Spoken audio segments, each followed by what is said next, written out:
अजीत पवार की कथित हादसाती मौत, क्या यह सिर्फ दुर्घटना है या महाराष्ट्र की राजनीति में सुनियोजित सन्नाटा?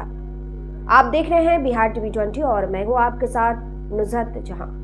एनसीपी के प्रमुख अजीत पवार का निधन हो गया है। बुधवार सुबह उनका प्लेन क्रैश हुआ जिसमें उनकी जान चली गई। महाराष्ट्र के बारामती में यह हादसा हुआ। विमान जब लैंड कर रहा था उसी दौरान यह घटना घटी।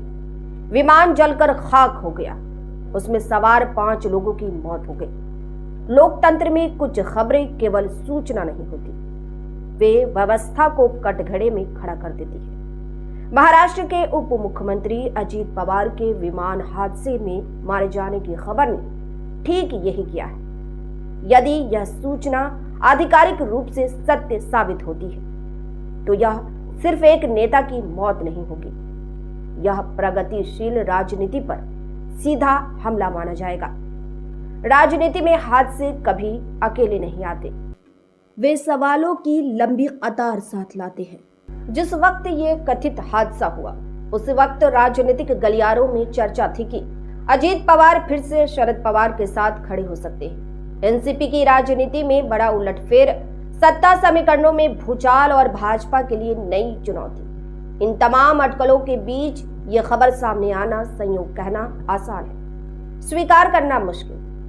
अजीत पवार कोई हाशिए के नेता नहीं थे। वे सत्ता के उस केंद्र में थे जहां फैसले बनते हैं, सरकारें चलती है और भविष्य की दिशा तय होती है। ऐसे नेता का यूं अचानक राजनीतिक दृश्य से हट जाना अगर सच है तो महाराष्ट्र की राजनीति में पैदा हुआ यह शून्य लंबे समय तक भरा नहीं जा सकेगा। जब देश की राजनीति जहर उगलती भाषा की गिरफ्त में जा रही थी तब अजीत पवार उन गिने चुने नेताओं में थे जो खुलेआम सांप्रदायिक उकसावे से दूरी बनाकर रखते थे।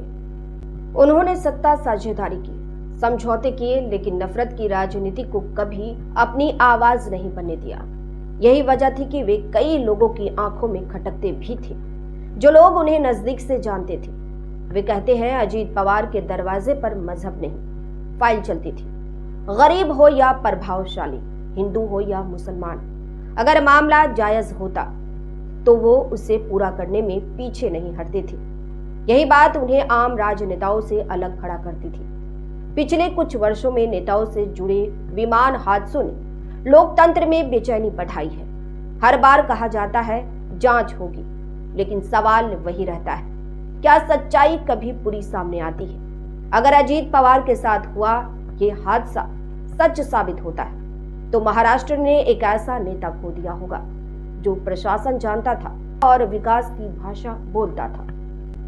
ऐसे नेता रोज पैदा नहीं होते और अचानक यूं चले जाना किसी भी लोकतंत्र के लिए खतरे की घंटी है। आज जरूरत शोक संदेशों से ज्यादा सच्चाई की है। अगर ये हादसा है तो इसकी निष्पक्ष और पारदर्शी जांच होनी चाहिए, और अगर इसके पीछे कुछ और है तो देश को जानने का पूरा हक है। अजीत पवार के परिवार और समर्थकों के प्रति गहरी संवेदना है, लेकिन सवाल जिंदा रहेंगे जब तक जवाब नहीं मिलते। अगर आपको ये वीडियो पसंद आई हो तो इसे लाइक और शेयर करना ना भूलें।